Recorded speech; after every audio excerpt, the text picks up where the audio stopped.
Service delivery.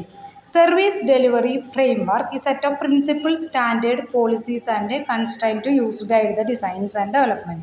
Service delivery framework എന്ന് പറഞ്ഞാൽ നമ്മൾ ഡെലിവറി ചെയ്യുമ്പോൾ സർവീസ് നമ്മൾ പ്രോസസ്സ് ഇന്ന പ്രോസസ്സിലൂടെയാണ് ചെയ്യുക എന്നുള്ളത് നോക്കി ഇനി അത് ഡെലിവറി ചെയ്യുമ്പോൾ അതായത് അവർക്ക് ആ സർവീസ് ചെയ്തു കൊടുക്കുമ്പോൾ അതിൽ ഫോളോ ചെയ്യുന്ന ചില പ്രിൻസിപ്പിൾസ് സ്റ്റാൻഡേർഡ്സ് കാര്യങ്ങളൊക്കെയാണ് ഡെലിവറി എന്നതിൽ ഇൻക്ലൂഡ്. ആ ഡെലിവറി ഫ്രെയിംവർക്കിൽ നമ്മൾ ഓരോ പ്രോസസ്സും ഇന്ന പ്രോസസ്സുകളാണ് നമുക്ക് ചെയ്യാനുള്ളത്, ഓരോന്നും ഓരോരുത്തർ ചെയ്യണം, അത് ഇന്ന ആൾ ഡെലിവറി ചെയ്യണം, അത് ഇന്ന പോലെ റെക്കോർഡ് ചെയ്യണം എന്നുള്ള കാര്യങ്ങളൊക്കെയാണ് ഡെലിവറി സർവീസ് ഡെലിവറിയിൽ പറയുന്നത്. ഡെലിവറി എക്സലൻറ്റ് സർവീസ്, നമ്മൾ ചെയ്യുന്ന പ്രവർത്തനം ചെയ്തു കൊടുക്കുന്നതാണ്, അവർക്ക് ഡെലിവറി ചെയ്ത് കൊടുക്കുന്നതാണ് ഏറ്റവും ഇമ്പോർട്ടൻ്റ് ആയിട്ടുള്ള കാര്യം. ഇനി അതിൽ 4 key എലമെൻറ്റ്സ് വരുന്നുണ്ട്. ഒന്ന് കൾച്ചർ, നമ്മൾ ചെയ്യുന്ന സർവീസ് കൾച്ചർ എന്ന് പറഞ്ഞാൽ നമ്മൾ അവിടെ ഫോളോ ചെയ്യുന്ന, ഇപ്പോൾ ഒരു ഹോസ്പിറ്റലാണെങ്കിൽ അവിടെ ഫോളോ ചെയ്യുന്ന കൾച്ചർ, നമ്മൾ ഓരോ പേഷ്യൻസ് വരുമ്പോൾ നമ്മൾ ഫോളോ ചെയ്യുന്ന, നമ്മൾ അവരെ സ്വീകരിക്കുന്ന രീതി, അവരെ കെയർ ചെയ്യുന്നത്, അങ്ങനെയുള്ള കുറേ പ്രിൻസിപ്പിൾസ്, വർക്ക് ഹാബിറ്റുകൾ, നമ്മുടെ മിഷൻ, നമ്മുടെ ഒരു കാഴ്ചപ്പാട്, നമ്മുടെ ഹോസ്പിറ്റലിൻ്റെ ഒരു മിഷൻ, അങ്ങനത്തെ കാര്യങ്ങളൊക്കെയാണ് സർവീസ് കൾച്ചർ എന്നുള്ള രീതിയിൽ വരുന്നത്. ഇനി നെക്സ്റ്റ്, ഈ കൾച്ചർ മെയിൻറ്റെയിൻ ചെയ്തു പോകുന്നത് ആരാ? എംപ്ലോയീസാണ്. കൾച്ചർ എന്ന് പറഞ്ഞിട്ട് നമ്മൾ തയ്യാറാക്കി വെച്ചിട്ട് കാര്യമില്ല, മാനേജ്മെൻറ്റ് ഡിസൈഡ് ചെയ്ത് വെച്ചിട്ട് കാര്യമില്ല. അത് ആരുടെ കയ്യിലൂടെയാണ് കൾച്ചർ ഫോളോ ചെയ്തു പോകുന്നത്? എംപ്ലോയീസിൻ്റെ കയ്യിലൂടെയാണ്. അപ്പോൾ അതിന് പറയുന്നത് എംപ്ലോയി എൻഗേജ്മെൻറ്റ്. അവരെങ്ങനെയാണ് എൻഗേജ് ചെയ്യണേ? Employee attitude and activities, purpose of driven leadership and HR process, അവരുടെ process, best designed process system will effective, അവരുടെ ഹയർ എൻഗേജ്മെൻറ്റ്. ആ സർവീസ് ചെയ്തു കൊടുക്കുമ്പോൾ അവരുടെ ഒരു ബിഹേവിയർ, നമ്മൾ ഡ്രസ്സൊക്കെ എടുക്കാൻ പോകുന്ന സമയത്ത് സെയിൽസ് പേഴ്സൺസ് നമുക്ക് ചെയ്തു തരുന്നത്, അത് അവരെങ്ങനെയാണ് ബിഹേവ് ചെയ്യാൻ, അതാണ് അവിടുത്തെ കൾച്ചർ. ആ കൾച്ചർ ട്രാൻസ്ഫോം ചെയ്യുന്നത് എംപ്ലോയീസിലൂടെയാണ്.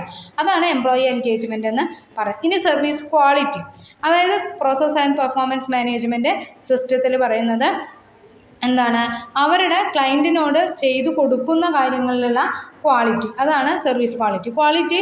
നമ്മൾ നല്ലോണം ഹാപ്പി ആയിട്ടൊക്കെ കൊടുത്ത സാധനം നല്ല സാധനം ഇല്ല എന്നുണ്ടെങ്കിൽ അവരതിൽ സാറ്റിസ്ഫൈഡ് ആവില്ല. അപ്പോൾ ആ കൊടുക്കുന്ന സാധനം എന്തായിരിക്കണം? സർവീസും ക്വാളിറ്റി സർവീസ് ആയിരിക്കണം കൊടുക്കണം. നമ്മൾ നമസ്കാരമൊക്കെ പറഞ്ഞ് നല്ല രീതിയിൽ കൊടുത്തു, പക്ഷെ കൊടുക്കുന്ന സർവീസ് ക്വാളിറ്റി ഉള്ളതല്ലെങ്കിൽ, നമ്മൾ നല്ല രീതിയിലല്ല അത് കൊടുക്കണമെങ്കിൽ അതിന് ഇൻഎഫക്റ്റീവായിട്ട് മാറും. അപ്പോൾ നമ്മൾ ക്വാളിറ്റി ഉള്ള സർവീസും കൂടി നമ്മൾ പ്രൊവൈഡ് ചെയ്യേണ്ടതായിട്ട് ആവശ്യമാണ്. ഇനി കസ്റ്റമർ എക്സ്പീരിയൻസ്, അവരുടെ എലമെൻറ്റ്സ് ഓഫ് ഇൻ്റലിജൻസ്, ഓരോരുത്തരുടെയും അഭിപ്രായങ്ങളിൽ വ്യത്യാസങ്ങളുണ്ടാവാം. ഇൻ്റലിജൻസ് അനുസരിച്ച് അവരുടെ അക്കൗണ്ട് മാനേജ്മെൻറ്റ്, കണ്ടിന്യൂസ് ഇമ്പ്രൂവ്മെൻറ്റ്, അതൊക്കെ നമ്മുടെ പെർസെപ്ഷനൊക്കെ അനുസരിച്ച് ഓരോരുത്തരുടെ പെർസെപ്ഷനിൽ വ്യത്യാസമുണ്ട്. എന്നാലും നമുക്കറിയാം ഓരോ കസ്റ്റമേഴ്സ് എങ്ങനെയായിരിക്കും ഓരോ കാഴ്ചപ്പാടെന്ന് കുറേയൊക്കെ നമുക്കറിയാം. അതനുസരിച്ചാണ് നമ്മൾ സർവീസ് പ്രൊവൈഡ് ചെയ്ത് കൊടുക്കുന്നത്. ഇനി ബെനിഫിറ്റ്സ് ഓഫ് സർവീസ് മാനേജ്മെൻറ്റിൻ്റെ ബെനിഫിറ്റ് എന്തൊക്കെയാണ്? ഒന്ന്, ഹൈ സർവീസ് കോസ്റ്റ് റെഡ്യൂസ്, നമുക്ക് സർവീസ് കോസ്റ്റ് കുറയ്ക്കണം. കോസ്റ്റ് കുറയ്ക്കുമ്പോഴാണ് നമുക്ക് സർവീസ് ഓർഗനൈസേഷന് പ്രോഫിറ്റ് ഇൻക്രീസ് ചെയ്യുക. അപ്പോൾ നമുക്ക് എന്ത് ചെയ്യണം? കോസ്റ്റ് കുറയ്ക്കണം. ഇൻവെൻട്രി ലെവല് കുറയ്ക്കണം, അതിൽ ഉപയോഗിക്കുന്ന മെറ്റീരിയലും കാര്യങ്ങളൊക്കെ കുറയ്ക്കണം. കസ്റ്റമർ സർവീസ് ക്വാളിറ്റി, ഒപ്റ്റിമം ക്വാളിറ്റിയുള്ള സർവീസ് നമ്മൾ കൊടുക്കണം. സർവീസിൽ നിന്ന് നമുക്ക് റവന്യൂ ഇൻക്രീസ് ചെയ്യാനായിട്ട് പറ്റണം. Reduce obsolescence and cost service part, improved forecasting, അതായത് നമുക്ക് അതിൽ ഉപയോഗിക്കുന്ന സാധനങ്ങളും കാര്യങ്ങളൊന്നും എന്ത് ചെയ്യാൻ പാടില്ല? ഒബ്സൊലേറ്റ് ചെയ്തിട്ട് പോകാൻ പാടില്ല. അതായത് ഇടയ്ക്കിടയ്ക്ക് കാലഹരണം വിട്ട് പോകുന്ന സിറ്റുവേഷൻ ഉണ്ടാവും. ഇപ്പോൾ ബാങ്കിൻ്റെ ലേഔട്ട് കാര്യങ്ങളൊന്നും നമ്മൾ കാര്യമായിട്ട് മാറ്റം വരുത്താറില്ല. കുറേ കാലങ്ങൾ കഴിയുമ്പോഴൊക്കെയാണ് അവരത് ചേഞ്ചസ് വരുത്താറ്. നമ്മൾ ഹോസ്പിറ്റലിൻ്റെ കേസ് പറഞ്ഞു, ഹോസ്പിറ്റലിൽ നമ്മൾ എപ്പോഴും അപ്ഡേഷൻ വരുത്തും. അത്ര അധികമൊന്നും ഇവിടെ അപ്ഡേഷൻസ് വരുത്തില്ല. അതായത് കുറേ കാലത്തേക്ക് ആ ഒരു സിസ്റ്റം ഫോളോ ചെയ്യാനായിട്ട് നമുക്ക് പറ്റണം. അതായത് ക്യാഷിയർ ഇരിക്കുന്ന സ്ഥലം, അതൊക്കെ സാധാരണ അവിടെ തന്നെയാണ് എപ്പോഴും ഉണ്ടാവാറ്.